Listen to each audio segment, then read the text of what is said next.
For as long as I can remember and for as much research that I've done, society, for whatever reason, has always deemed happiness and wealth to be virtually the same thing. The more wealth you have, the happier you are. We happy?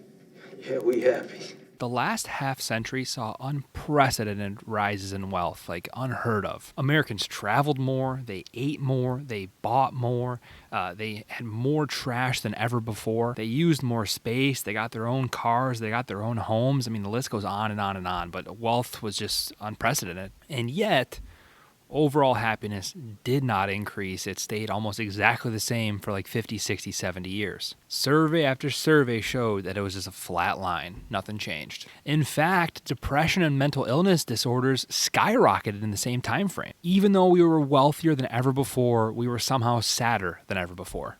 Sweet. Now, before I dive in, I ask that if you're new to the community, just to subscribe if you're interested at all in the spectrum of all things that make you sustainable as a human being.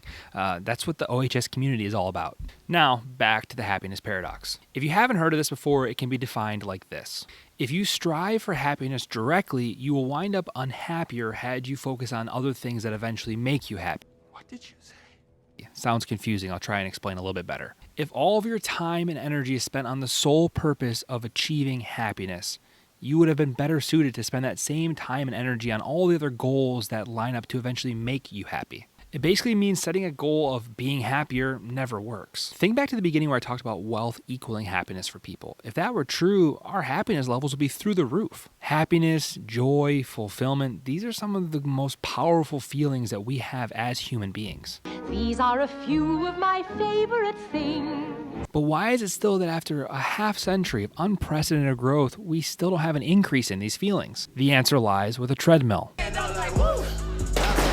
Not to worry the, weight loss crowd that are New Year's resolution folks, it's not that treadmill, it's a different treadmill. There was a phenomenon amongst people coined the hedonic treadmill. The hedonic treadmill means that humans have the natural tendency to shift our expectations with our changing future. The wealthier you get, the more you compare yourself to other wealthy people around you. And that just means the faster the wheel of desire begins to turn and you eventually feel like you haven't made it anywhere, you haven't increased your status, or you haven't increased your happiness at all. You end up making zero progress. We've all heard the saying, keeping up with the Joneses. Well, the Joneses. If you want to be happier, that is. A crucial part of all this is how you, the individual, defines happiness. That's not for me or anybody else to decide. But I do know people who equate happiness to wealth and they're just doomed from the beginning. We're doomed.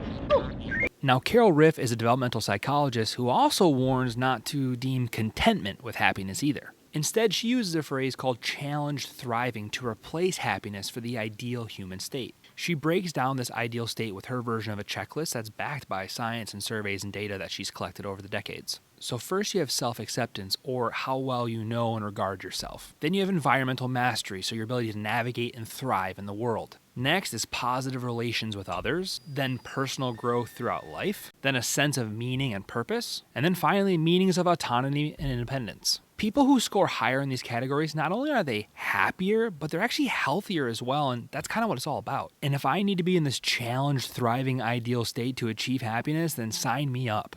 Shut up and take my money. The point of this entire video is to educate you and just to make you self-aware. Not everyone is currently running on the hedonic treadmill, but the overwhelming majority of people, they're definitely running on that bad boy. But once you're off the treadmill, there's no more freeing feeling in life. I know from firsthand experience because in 2020, I kind of got off the treadmill. I'm free.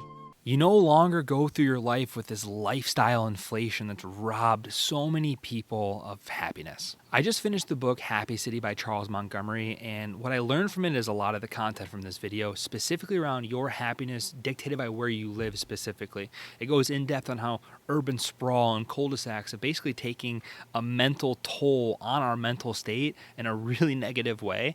And if that's something that's interesting to you, I definitely recommend the book. Like, it was an awesome read and I learned so much from it. Once again, if you haven't already, please subscribe for more videos like this. I hope you found value in this. I want you to get off the hedonic treadmill, but it's up to you to determine what you deem as happiness. And I really urge you, don't equate happiness to wealth. There's so much more in life than wealth. I promise you that. Not a scientist or a doctor, just a normal guy in a quest to better himself.